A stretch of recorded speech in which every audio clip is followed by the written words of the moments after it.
লুট করা অর্থে অপপ্রচার এবং বিভ্রান্তি ছড়িয়ে দেশ অস্থিতিশীল করার চেষ্টায় পতিত সরকারের বাহিনী। রোববার ভুল, মিথ্যা তথ্য ও গুজব নিয়ে আয়োজিত সেমিনারে এই অভিযোগ আলোচকদের। পরিবেশ উপদেষ্টা বলেন, রাজনৈতিক অর্থনৈতিক কারণে তথ্য বিকৃতি হয়। গুজবের বেশিরভাগই সীমান্তের ওপার থেকে আসে বলে জানান গণমাধ্যম সংস্কার কমিশনের প্রধান। এই ঈদে জামা জুতো অ্যাক্সেসরিজের ডিসকাউন্ট।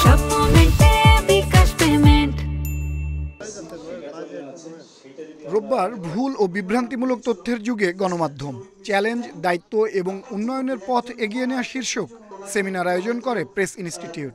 এতে অংশ নেন বিভিন্ন গণমাধ্যম, এনজিও এবং ফ্যাক্ট চেকিং প্রতিষ্ঠানের প্রতিনিধিরা। এ সময় মেটা ও এক্সে ফ্যাক্ট চেকিং পদ্ধতি বাতিলের খবরে আরও বেশি গুজব ছড়ানোর শঙ্কা জানান গণমাধ্যম সংস্কার কমিশনের প্রধান। বলেন, মিথ্যা তথ্য ও গুজবের বেশিরভাগই প্রতিবেশী দেশ থেকে ছড়ানো হচ্ছে। ব্যাপক আকারে মিসইনফরমেশন এবং ডিসইনফরমেশনের সুনামি এখন শুরু হয়েছে, যেটা মোকাবেলার জন্য এই ব্যক্তি উদ্যোগে, খুব সীমিত পর্যায়ের উদ্যোগে খুব একটা কাজ হবে না। এখন সোশ্যাল মিডিয়ার ফেনোমেনা না, এটা মেইন স্ট্রিম মিডিয়াতে হচ্ছে আমাদের সীমান্তের ওপার থেকে সবচাইতে বেশি। পরিবেশ উপদেষ্টা বলেন, গণমাধ্যম ব্যবসায়ী স্বার্থ দেখে, সঠিক সংবাদ পরিবেশন তাদের উদ্দেশ্য নয়। সরকারের বিরুদ্ধে অপপ্রচার চলছে জানিয়ে তিনি বলেন, কাজ দিয়েই অপপ্রচারের জবাব দেবে সরকার।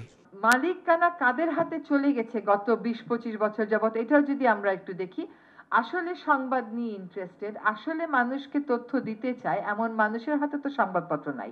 তার নিজের ব্যবসাটাকে টিকাতে, অন্যের ব্যবসাটাকে আহত করতে সে সংবাদপত্র খুলেছে। আমাদেরকে কাজের মাধ্যমেই আমাদের ন্যারেটিভটা তৈরি করতে হবে। আইন করে রাতারাতি সব গণমাধ্যমে সঠিক সংবাদ প্রচার নিশ্চিত করা সম্ভব নয় বলেও মন্তব্য করেন পরিবেশ উপদেষ্টা। আনোয়ার সাদাত নূর, ইন্ডিপেন্ডেন্ট নিউজ, ঢাকা।